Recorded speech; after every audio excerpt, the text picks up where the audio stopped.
Halo guys, kembali di channel Yenda.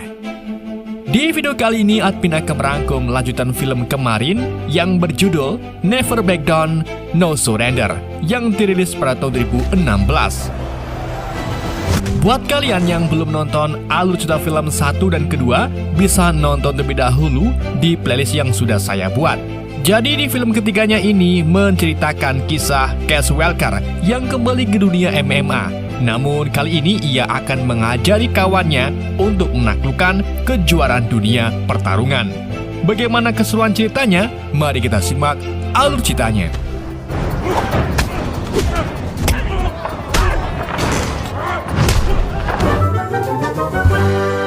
Gak bisa bahasa Inggris. Scene awal dibuka dengan pertandingan MMA oleh petarung tangguh. Ya, siapa lagi kalau bukan Cass Welker.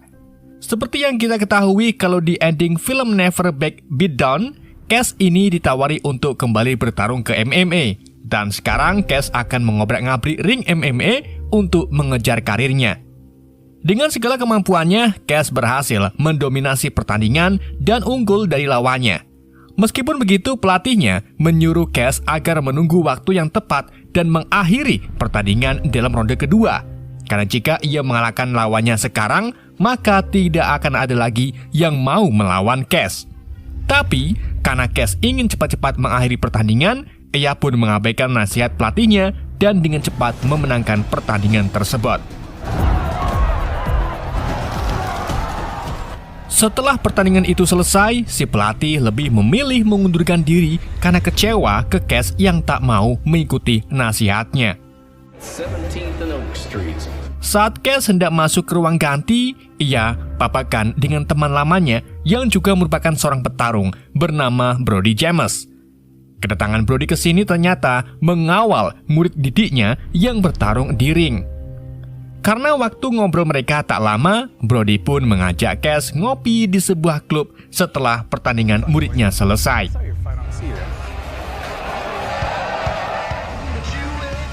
Singkat cerita, Cass kemudian pergi ke klub tersebut dan bertemu dengan Brody yang malah sedang karaoke dengan beberapa wanita.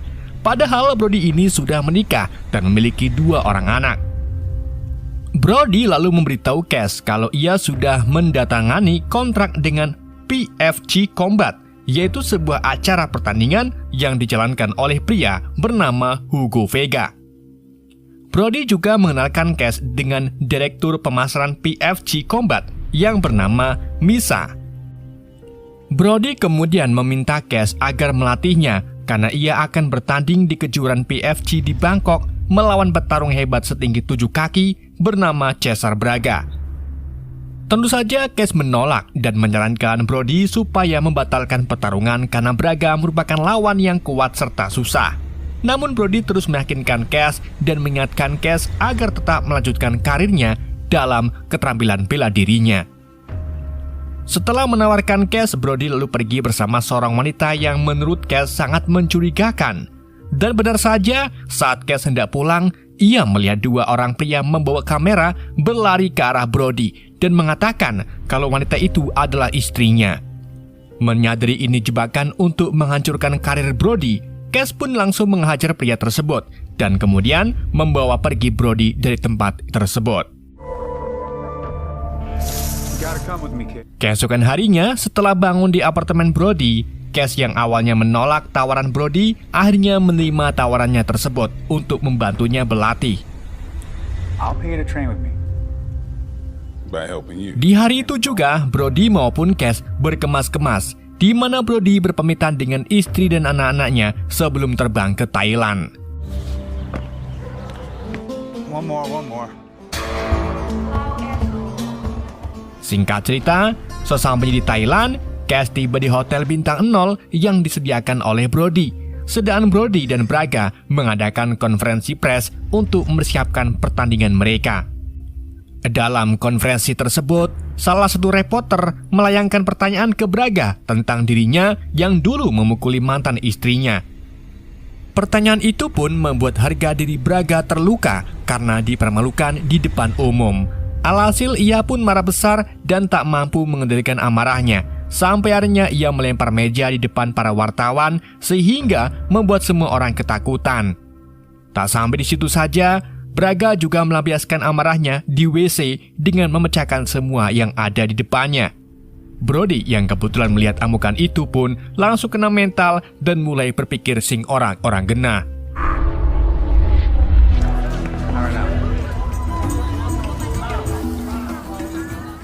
Sementara itu, Cass pergi ke top 5 game milik Brody, yang mana tempat ini akan menjadi tempat latihan Brody untuk mempersiapkan PFG Combat. Tapi setibanya di sana, banyak petarung yang tak suka dengan kehadiran Cass, termasuk pelatih Brody lainnya yang bernama Matty Ramos. Cass kemudian mulai menyiapkan beberapa peralatan yang ia butuhkan untuk melatihan Brody Gotland, seperti papan kayu dan karung untuk membuat makiwara. Setelah semuanya siap, Cass melakukan pemanasan dengan gerakan-gerakan karate. Gerakan itu pun memancing perhatian seorang petarung muda bernama Cobra O'Connor yang dikenal sebagai petarung arogan. Di tengah latihannya itu, Cobra dengan mudah menjatuhkan lawan sparringnya. Akan tetapi perhatian Cobra teralihkan setelah melihat Cass berlatih sendirian di sudut ruangan, dan baginya Cass itu sangat tidak meyakinkan.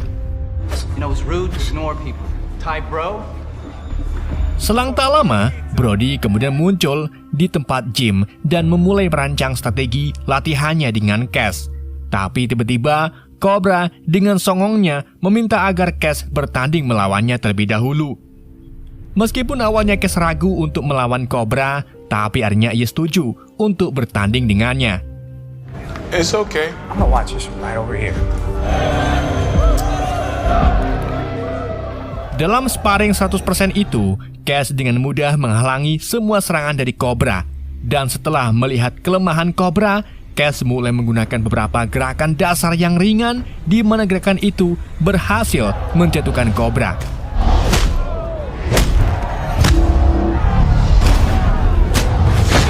Alhasil, Cobra pun dilarikan ke rumah sakit akibat cedera yang cukup parah.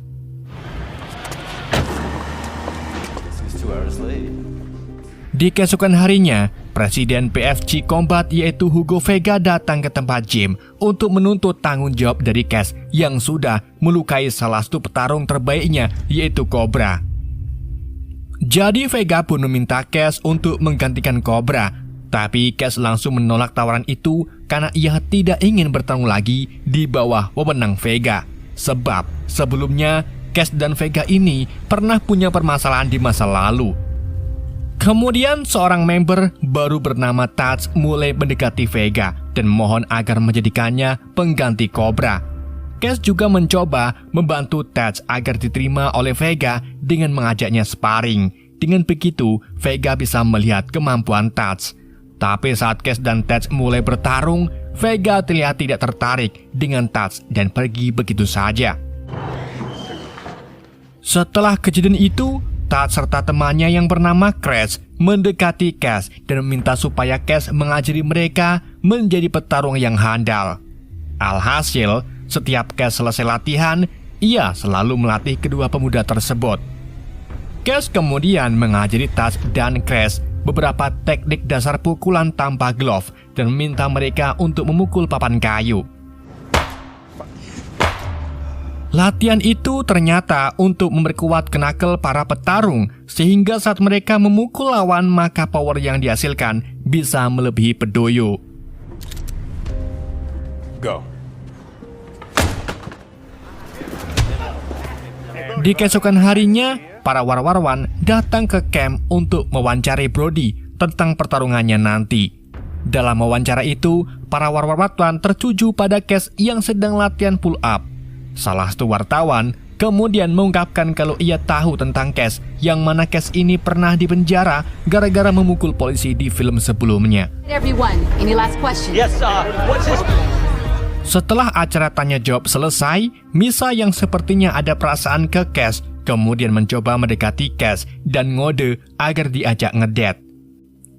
Karena kebetulan Cass masih jomblo, ia pun setuju untuk mengajak Misa ngedate.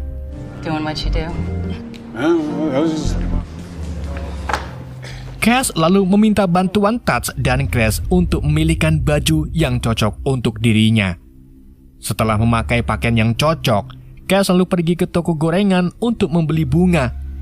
Di saat itulah, tiba-tiba Cass dihampiri oleh anak kecil bernama Morgan. Dan ternyata anak kecil itu adalah putri Misa.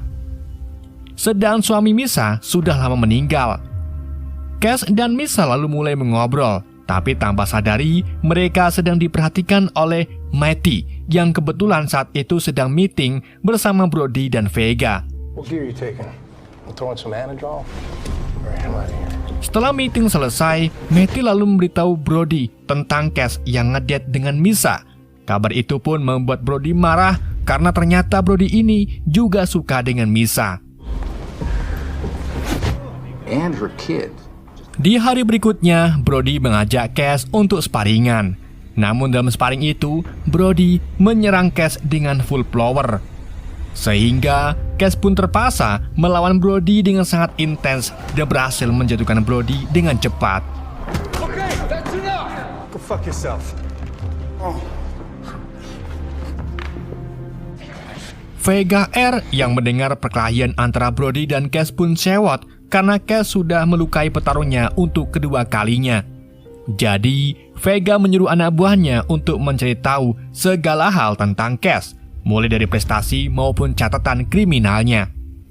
Di hari berikutnya, Cass akhirnya meminta maaf ke Brody karena telah membuatnya cedera. Sebagai bukti kalau Cass masih teman Brody, ia pun mengajak Brody makan malam di luar. Keduanya lalu mampir ke warung sego megono milik Pak Bagong.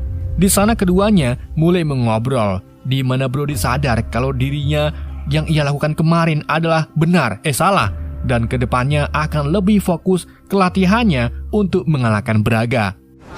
Your life really does suck. Well, that's good to hear. However I wanted it. Di sisi lain, Crash terlihat sedang berduel dengan petarung lain. Sayangnya, beberapa kali Crash mendapatkan pukulan beruntun dan dikalahkan dengan sangat mudah. Kekalahan Crash ternyata membuat salah satu member lokal marah. Ia lalu naik ke atas ring untuk melawan petarung yang melukai Crash.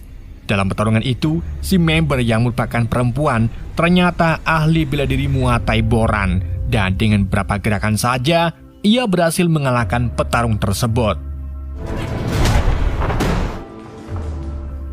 Sementara itu, Misa dan Cass kembali ngedate untuk kedua kalinya.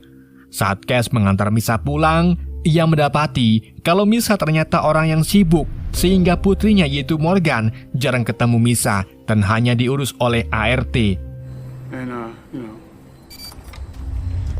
Di hari berikutnya, anak buah Vega mengunjungi Cass dan menawarinya kontrak agar bertarung di PFC Combat.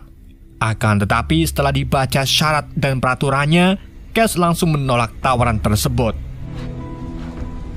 Cass kemudian mengirim Crash untuk menyerahkan surat penolakannya ke Vega. Tentunya penolakan ini membuat Vega marah dan minta agar anak buahnya mencari lebih banyak tentang Cass. Go. What's wrong with doing it clean? Sementara itu, Cass dan Brody yang baru saja jogging dikejutkan dengan petarung lain yang sedang berkumpul.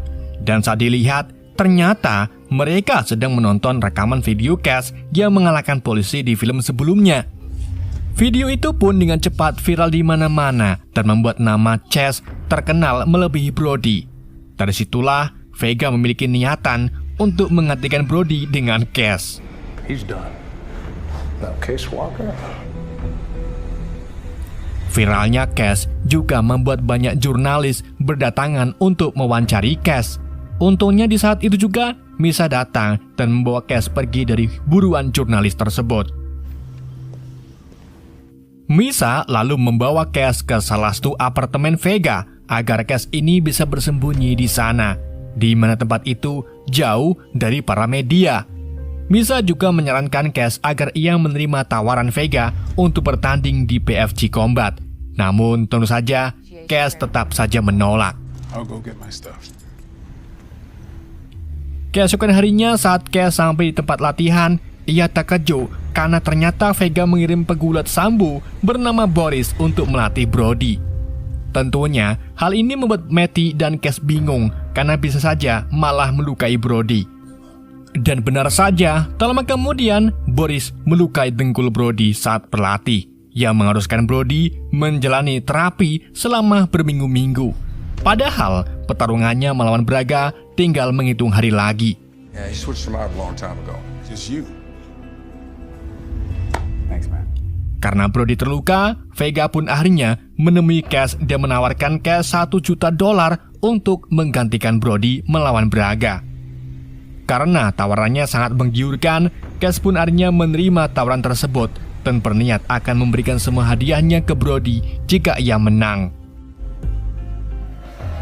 Di hari berikutnya, Cass kemudian mulai berlatih di camp bersama Matty, sedangkan Brody hanya mengawasi Cass sambil jagongan. You just got done hitting mitts. Get you back. You know what's up. Setelah latihan, Cass dan Misa kemudian kembali ke apartemen. Di sana, Misa memberitahu Cass kalau sebenarnya semuanya sudah diatur oleh Vega R, karena Vega ini ingin Cass ikut PFG. Karena penasaran, di keesokan harinya, Cass pun kembali ke camp dan diam-diam menggeledah loker Boris, di mana Cass terkejut saat menemukan pesan teks antara Boris dan Vega. Dalam pesan itu, Vega menyuruh Boris untuk melukai Brody sehingga Cass bisa menggantikannya. So Case, are you ready to warm up?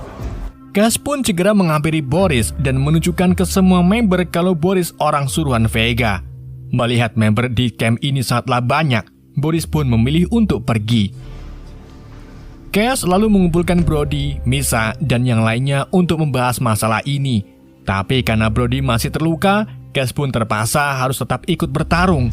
Meskipun begitu, mereka juga bertekad untuk mencari cara menghentikan Braga dan Vega yang akan meraup banyak uang dari pertarungan tersebut. Mereka juga menyalahkan Hugo Vega atas apa yang menimpa Brody. Sometimes you gotta just take half a victory.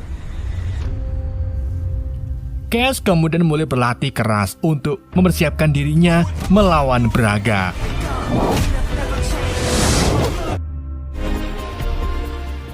Singkat cerita, malam pertarungan antara Cass dan Braga pun dimulai. Dalam acara itu, Misa memberitahu Vega kalau ia akan mengundurkan diri dari jabatannya dan tidak akan lagi bekerja untuk Vega. Misa lalu bergabung dengan tim Cass yang sedang menyapa para penggemarnya. Dan di saat itu juga, mereka dikejutkan dengan datangnya bintang tamu yang ternyata adalah bintang bela diri terkenal dari Thailand, yaitu Tony Jaa, yang mengungkapkan kalau ia sangat mendukung Cass. I'm big fan. Sebelum pertandingan dimulai, Cass lalu terlihat sedang bicara dengan Brody di ruang ganti. Ia akhirnya tahu cara menghentikan Vega dan meminta pertanggungjawabannya, yaitu dengan membuat masalah dengan Braga di luar ring. Hey, Psycho! Braga, get your ass out here! Cass kemudian mendekati Braga untuk memancing emosinya, dan saat Braga hendak naik ke ring, Cass menyinggung tentang Braga yang memukuli mantan istrinya. Alhasil Braga pun tersulut amarah dan langsung menyerang Cass, sehingga keduanya mulai bertarung di luar ring. Sedang semua penonton termasuk Tony Jaa dan tim media segera mengabadikan momen sengit tersebut.